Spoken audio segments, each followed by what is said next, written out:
So, how could a single assassination cause a global explosion? To get it, you first have to understand the world of 1914. Europe at the turn of the 20th century was overflowing with pride, power, and paranoia. It was a tangled web of empires, ambitions, and most importantly, alliances.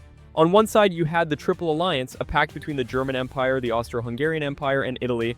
On the other side was the Triple Entente, an understanding between France, the Russian Empire, and Great Britain. These alliances were meant to be tripwires. The idea was to keep peace through balance of power, but what they really did was create a situation where a fight between any two nations could drag everyone else in. The most volatile part of the continent was the Balkans, often called the powder keg of Europe. For centuries, this area was a crossroads of empires, mostly the Austro-Hungarian and the Ottoman. But a new force was sweeping through the region: nationalism. People who shared a language and culture, especially the Slavs, were done with being ruled by distant emperors. Nowhere was this feeling stronger than in Serbia. Fresh off its victories in the Balkan Wars, Serbia dreamed of uniting all South Slavs into one nation: Yugoslavia. But there was a problem. Millions of Serbs and other Slavs lived inside Austro-Hungarian borders, especially in Bosnia-Herzegovina, which had been officially annexed in 1908. To Serbian nationalists, this was an illegal occupation. They saw Austria-Hungary as an oppressor and an enemy to their dream. The stage was set, the tinder was dry, all it needed was a spark. That spark came in the form of Gavrilo Princip. Born in 1894 to a poor Bosnian Serb family, he was small, sickly, and even rejected by the Serbian army for being too weak, but he burned with fierce nationalism.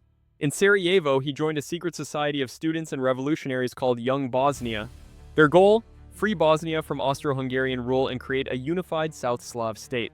They were trained and armed by the Black Hand, a secret Serbian military society that believed in unification by any means, including terrorism.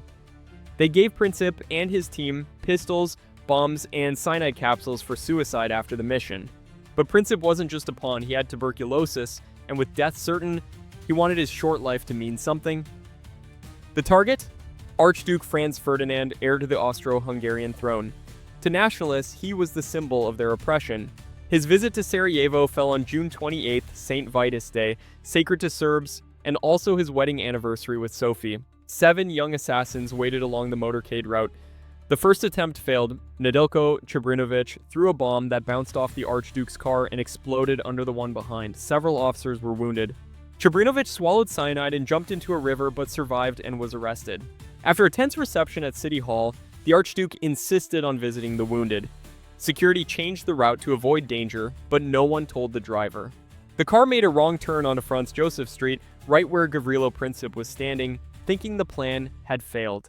The driver stopped, tried to reverse, the engine stalled. The open-topped car sat less than 5 feet from the assassin. Princip stepped forward, raised his pistol, and fired 2 shots. One hit Franz Ferdinand in the neck, one hit Sophie in the abdomen. Both died within minutes. The spark had been lit. The assassination triggered a diplomatic firestorm called the July Crisis. Austria-Hungary blamed Serbia. On July 5th, Germany gave Austria the blank check unconditional support. On July 23rd, Austria issued an ultimatum with 10 humiliating demands. Serbia accepted 9. Austria declared war anyway on July 28th. Then the dominoes fell. Russia mobilized to protect Serbia. Germany declared war on Russia on August 1st. Germany declared war on France on August 3rd. To reach France, Germany invaded Belgium. Britain, defending Belgian neutrality, declared war on Germany August 4th. One act had pulled in 7 nations: Austria-Hungary, Serbia, Germany, Russia, France, Britain, and Belgium. Soon, the Ottoman Empire and Italy would follow. Gavrilo Princip didn't live to see the world he shaped. Too young for execution, he was sentenced to 20 years. He died of tuberculosis in prison in 1918.